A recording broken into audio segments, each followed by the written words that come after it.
write down my own questions. However, I had one in particular that I wanted to ask. I want to start with you, Dr. Neelam, but I will ask all three of you the same one question. So I want to know, what is it? Hang on, I will redirect your question properly. What aspects of your experiences make you ideally suited to your current works? Where did you start this? Why did I start this? It's a very, very personal space to get into. I have been raised in a very privileged family. I'm the youngest of a very big set of cousins. So pretty much everything was done for me. There were no questions I could ask because they were already answered. There was nothing I was struggled for. But when I realized that I am part of a community that left a war zone and moved to a safer city, the distance from that conflict zone gave us that privilege of having to grow in many different ways. But everybody who is back home in the war zone doesn't have that choice. And in the research space, academic research space, I have questions to ask you. But within the university academic space, you're not attached to your research. And generally what you do is you do one piece of research and you move on to something completely different and then keep moving because that's the way, a Rolling Stone approach. But also when you do research, it's very easy to go to the easiest problem to solve because that is the best kind of research. Very often the most challenging research is the research that nobody wants to do. If I ask you to come with me to Gaza, will you come with me to Gaza? No. Yes. Yes. So when the problem is very big, the solution is hard to find. And so it's easy to do something that is more quick in terms of results. And I didn't want to do that. I wanted to go into a place where nobody wanted to go because it was that complicated. And so it is a personal desire, I think in some level, to just prove the structure of the leaning of research towards, all this, it has become this STEM-based conversation now, science tech, digital, transformation. Everything is leaning there, everything else on the other side. It's kind of hard to fight the corner for, but we need to do it. Yeah. So my impetus for doing everything that I do has come from that desire to understand that there are many who nobody will stand up for and fight for. And that is not research that is done easily, but it's still research that needs to be done. I think you've raised a few good, really good points there, and I know that there's one at least that I want to challenge or ask more about, I should say, but I hope that somebody else in the audience is going to pick it up. Matthew. I feel like I come from a very political, I'm just reflecting on it now, I come from a very political, small P sort of family, I would say. So my granddad and my grandparents came to the UK, they lived on Marshall Street, and Marshall Street is in Smedic, Birmingham. They were there when Malcolm X visited the same street, that was the street that he came to. So, they were all around there. They also Malcolm X are literally on their street, and they were still very much influenced by those movements, those kind of like civil rights movements that were happening at the time. Muhammad Ali came to my granddad's church and things like that. So there was just kind of like this cross-pollination between the movements within the civil rights and Birmingham, all parts of London. I basically was born into that. I was born in the same year as the Hazlitt riots, and also the Brixton riots as well that happened. I think I was born a month after that happened. So I kind of come from a family that, well, not just a family, it's a community that I struggle fighting with that struggle, and that has also used communities, has worked and saw community and community power as really valuable to to change with it. And I was kind of raised in, also throughout, I was born in Birmingham, raised in a community centre. So my granddad set up the first African Caribbean community Which is centre. the first moment for me that just the starkness of a policy that had been created and how it just bear no resemblance to the reality of the individuals that it was supposed to be there to represent kind of struck me. And then I was kind of introduced to the world of research, and I realised that there was this possibility to sort of bring the two together. That research, if it was doing its job well, would also be informing changes in practice and policy. So that's kind of how my two worlds came together and brought me here. One more question. How do we enable equitable involvement? How is it different from equal involvement? It's completely different.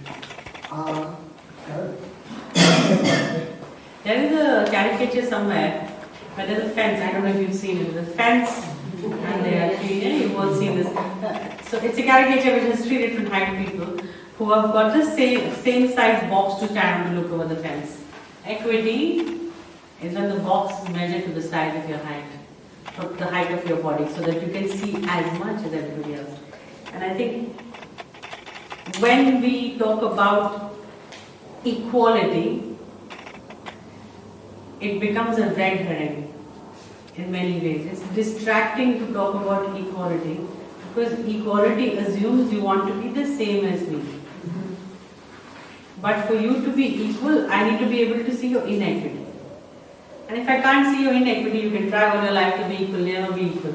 So there is inequity which is invisibilized because the power structures in our society allow us to not talk about this. How you and I are different makes no difference. Yes, it does. And that's inequity that is built into the system. But the system, post-colonial feminist system, understand that inequity is the thing that is stopping you from going anywhere near equality. You can keep trying, but you won't get that. So till we don't address inequity, there is no point talking about equality. I can give you an example. Go ahead, please. Let's look at school. If the inequity within my home prevents me from going to school after breakfast, I haven't had breakfast. I've come to school late because of many reasons that I had to do at home. I turned up at school as a 7-year-old kid who has had nothing to eat and is probably late and therefore looking a little disheveled. As compared to somebody who's been dropped in a car well before time by parent, family, whatever, to that doorstep, who's eaten properly. And so, over the course of the first quarter of the day, as your sugars do whatever they do in children, the learning experience by 2 different children is completely different. Yes. They've both gone to school, they should do equally well, they are both 7, the parents care enough to send them to school, but one's experience is very different from the other one's. And that will gradually, inequity builds in small pieces, it's not a big stark jump, while equality is more like this. And that inequity stretches across your life. Everything from food choices, to health choices, to longevity choices, long-term disease, everything comes from inequity. And we don't talk about it enough. No, I think we don't. Thank you. Katie. I'm not sure I can answer it any better than that, to be honest. I wouldn't even want to try. Okay. Yeah, I know. I think it was about to say something. Yeah. Probably before. So yeah, nothing is much to add. I think that's yes. I would agree. Okay. Yeah. Okay, agree, yeah. Does anybody in the audience have a question? Okay, Yeah. so you'll have first, and then which lady was it? Okay, a second, please. Hello everyone, my name is Neelam Raina. I'm program director for program that. Sorry, I'm struggling to hear you. Sorry, my complicated my throat is gone. Why? Hello. Sorry. I'm the program director for a program that is looking at I guess community power, community assets, like all of this type of thing. And we're just we're trying to embed, some peer research into our program, to be stuck by as my colleague, he went away to better things. But there's a question, which is what is community research for? What is peer research for? So as we're doing our work, the peer research or the community research is about the value of the people in the community, and for them to be connected with the community power building work. So Matt was talking about the small p politics. Like if we want to change things and shift things, from my opinion, we need to do it ourselves. But we're building up our own collective power. I can see how it works there.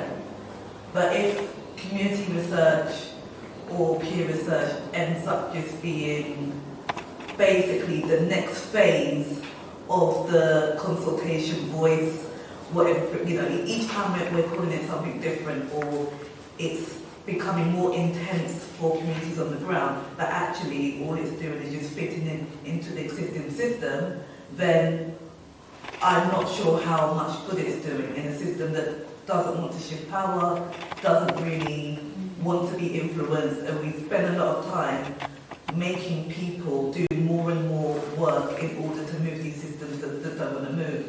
But we haven't connected them to the ability to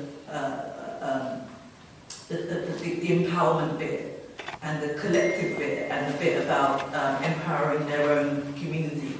So what is it for? I think is an important question, even before who's funding it and for how long. What is community research essentially and power for? What's the value of it? It's not so much what's the value of it. I think we probably not the value of it, but is it building power, or is it trying to address the master's tools? I don't know if the question makes sense. Who wants to take that one? It's entirely up to yourselves. Yeah, I was thinking about this, and I'm thinking on the spot with some of it. And I think there's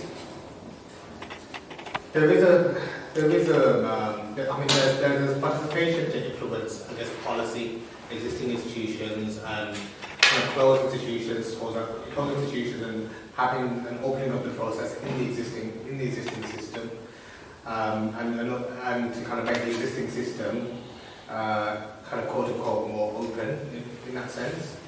I think with some services I can see that for the NHS, where this is really devoid of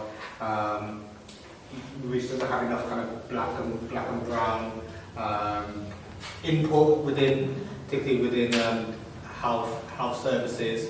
I can see that really obviously doesn't need to be a consultation, but there is a need for participatory research to kind of support that.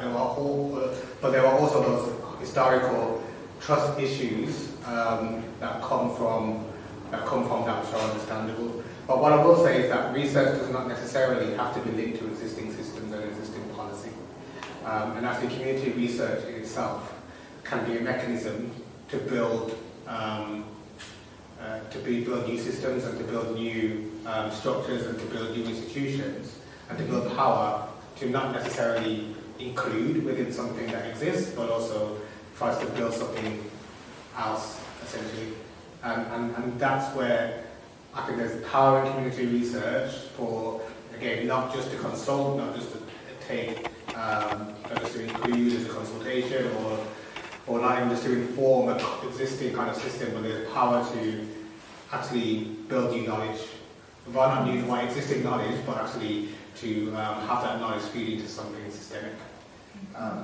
So it's not necessarily, again, implementing a system, but to also build power to create new systems. Only that I would agree, and actually perhaps slightly repeating what I said in the presentation, but we did see a couple of examples of community research teams that tried to kind of, I guess, work alongside existing systems and get them to incorporate some of the recommendations and findings from their research into what was already happening. But it was, falling on deaf ears, or they weren't seeing action happening. So they did go off and kind of start to sort of forge their own paths and create kind of new initiatives and practices that weren't there already. So I agree that it definitely is.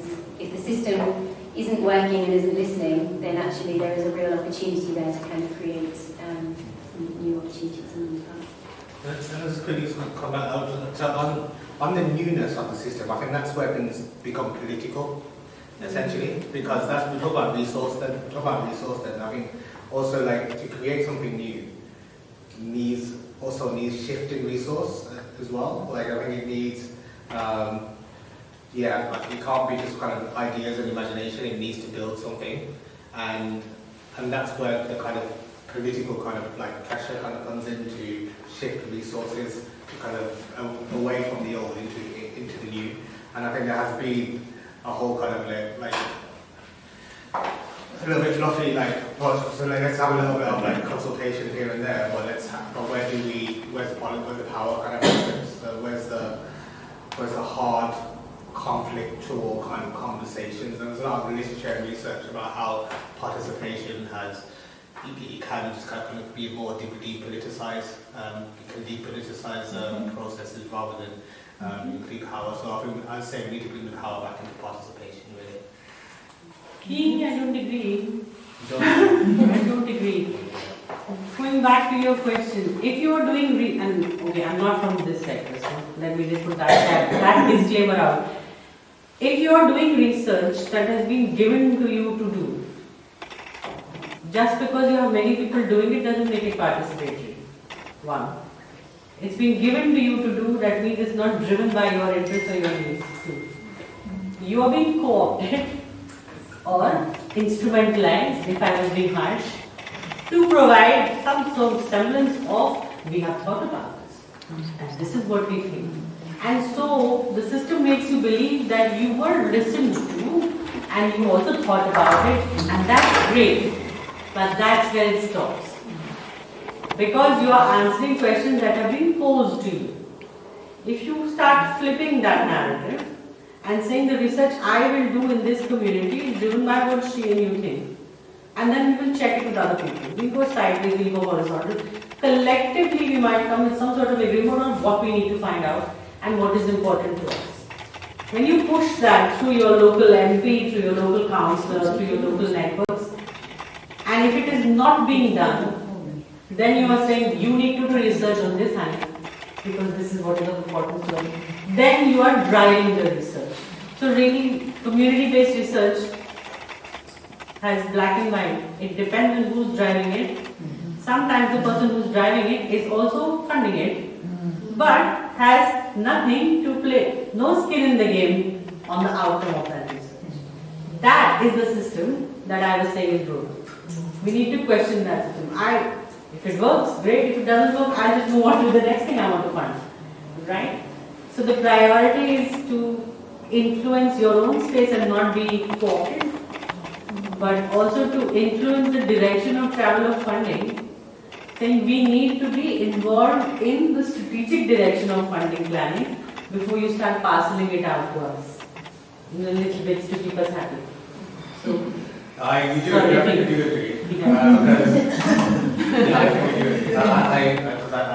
I agree that the funding system needs to be influenced in that sense. That there is at the current there is a broken. But the problem is that there's a tendency to kind of play the existing game within the structure. But I agree with you that that structure can be influenced and that can be changed, and there's a need, and that's where the politics comes to, the power comes into it, is influencing those sort of processes and influencing those funding processes. So I think we agree more than we disagree. Okay. So redirecting the conversation is what we're talking about. Maybe Yeah. redirecting the purpose of purposing it as it's required by the community, not by stakeholders. Can I interject? We've got number two. We've got number two first. That was you, wasn't it, at the back? And then we're going to come to you. You'll be number 4 because we've got one more person before you. Come on, go. Thank you. Hi, I'm Winnie. So just thank you so much for all of your presentation. That's been really interesting. And I got a lot from all three of you. I think my question, popped up in my head and is very connected to what already has been said. Because you talked, Katie, about trying to, when you're reaching out to communities, speaking to local leaders. And I think within my own areas of interest, one of the things I've had a problem with in doing that is they're quite often self-appointed leaders. Mm-hmm. And if you're not taking a feminist approach, you end up actually just dealing with somebody who's got their own agenda that could be very different from the community and the people whose needs you're actually trying to get at. And they kind of function as gatekeepers. So I just wanted to know, and then there's the whole problem you talk about in that, we're trying to, you can't use the master's tools. Well, okay, so then how do we get around this issue of funding? Because the funders expect us to use the master's tools. So really, I just wanted us to get to the point where we're talking about methodology. How do we actually create forms of research that is participatory, and how do you, in your respective areas, actually get... I was really interested in how you actually got to the place where you were dealing directly with the women and kind of navigating the space in terms of them not being able to talk about certain things or being traditionally silent on certain issues. So yeah, I guess I'm interested in methodology and also how you avoid this problem of the leadership.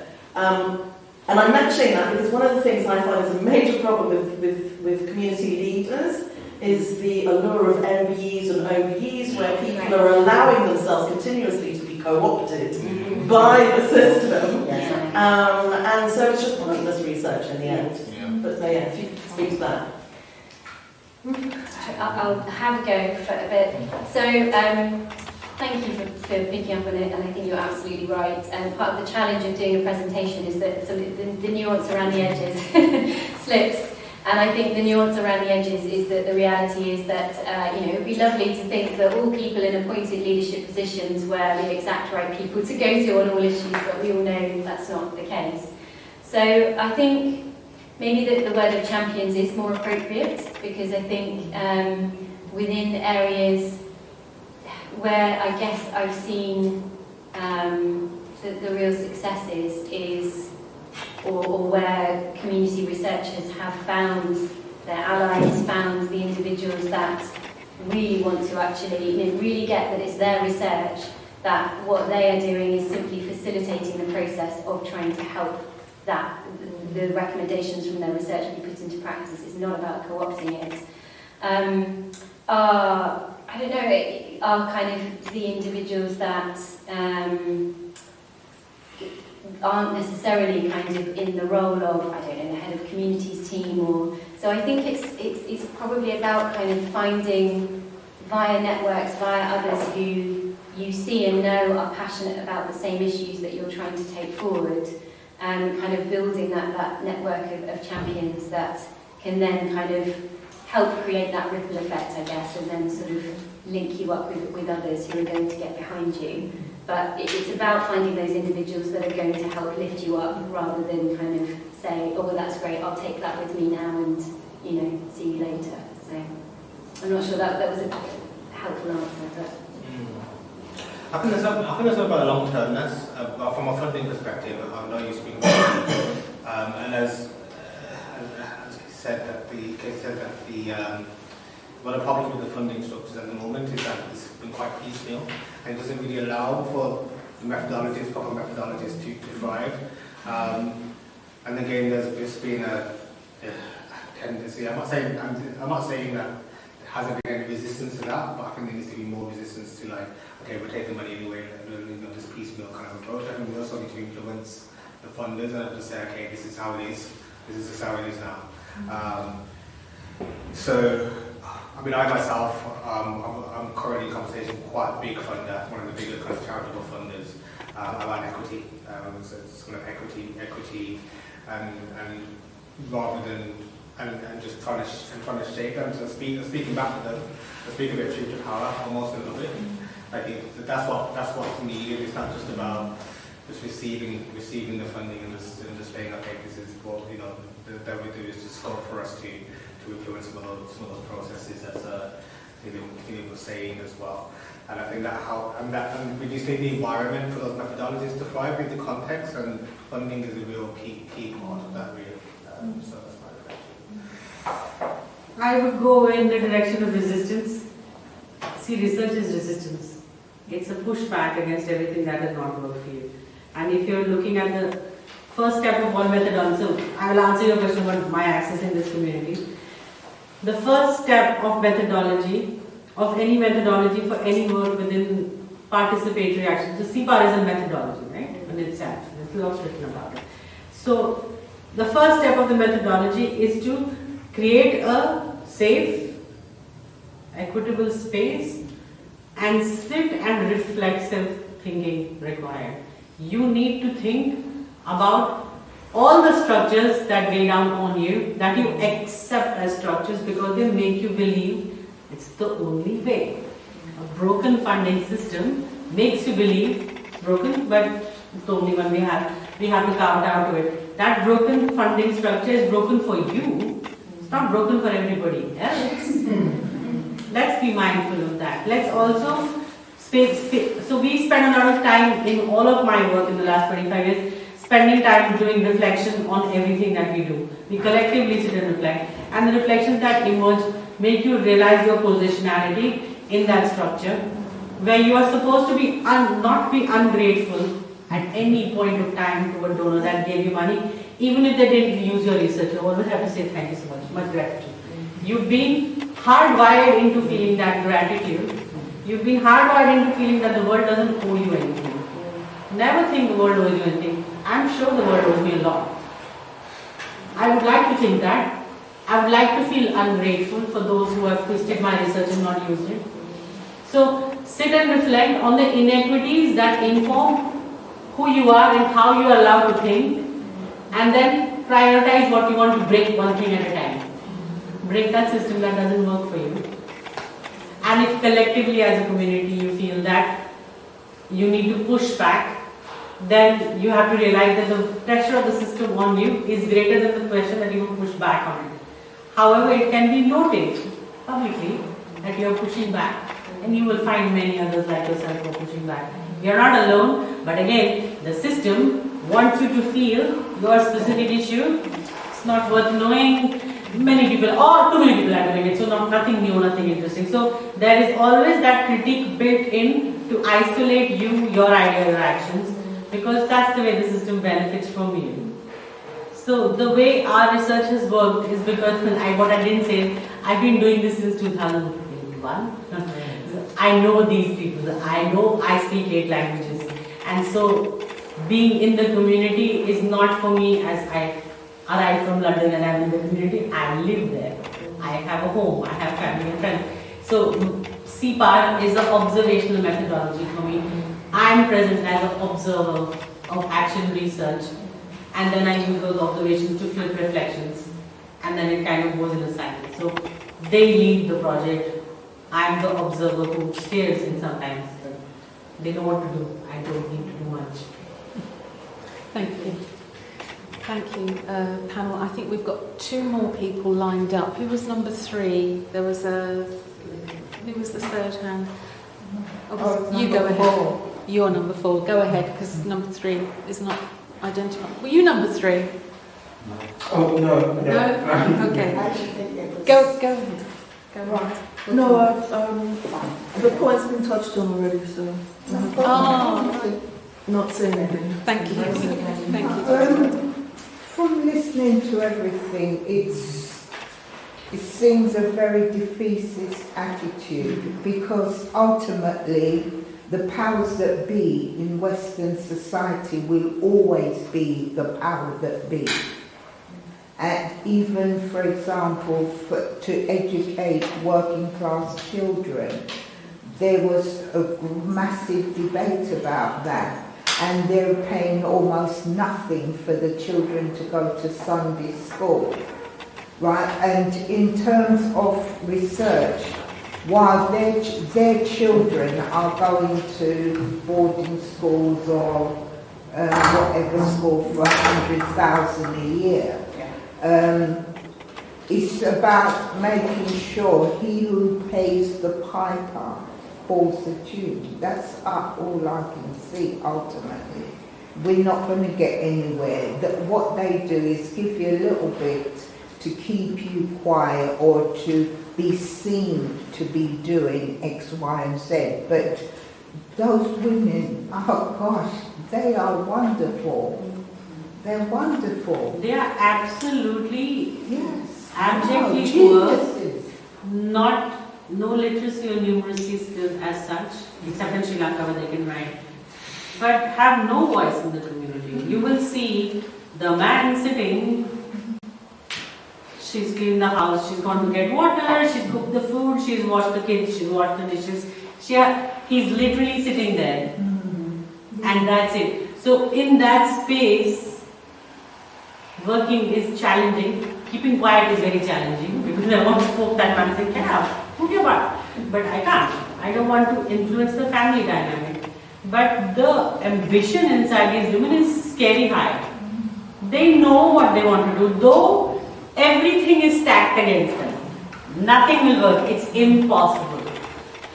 Feels impossible. But what your question is saying is also that feeling of impossibility is a perfect win for any system. When you feel there is nothing you can do, because there is nothing you can do, perfect, 10 on 10 for me as the system, because I've got you where I want you. But that's, if we check it out, every society do it, whether it's man against women. In this society, it's the upper classes, which is the upper 5%. And they own 90-something% of the wealth. Yes. Yes. And it will never ever part from their hands. Well, it is parting at great speed. Mr. Trump is here. He's crashed the economy. There's a recession coming. Ownership of land, ownership of people's minds, bodies, and technology. There is a point at which it tips. And I think right now, with not just with Trump, but where we are at a tipping point. Everything will change. But if we want it to change the way we want it to in our lifetime, we need to work towards it. You can't give up, because what's the option? To give up and do what? Can I just say other presidents are available? Is anybody else have But they deliberately put in there. Well, that is another session, I think. So, but the point that I'm picking up is that defeatism is victory for the system. Yeah. And that's part of the reason that we are here tonight. Yes. We've gathered everybody together because we really want to challenge that concept. The system, yeah. We're not going to settle for that.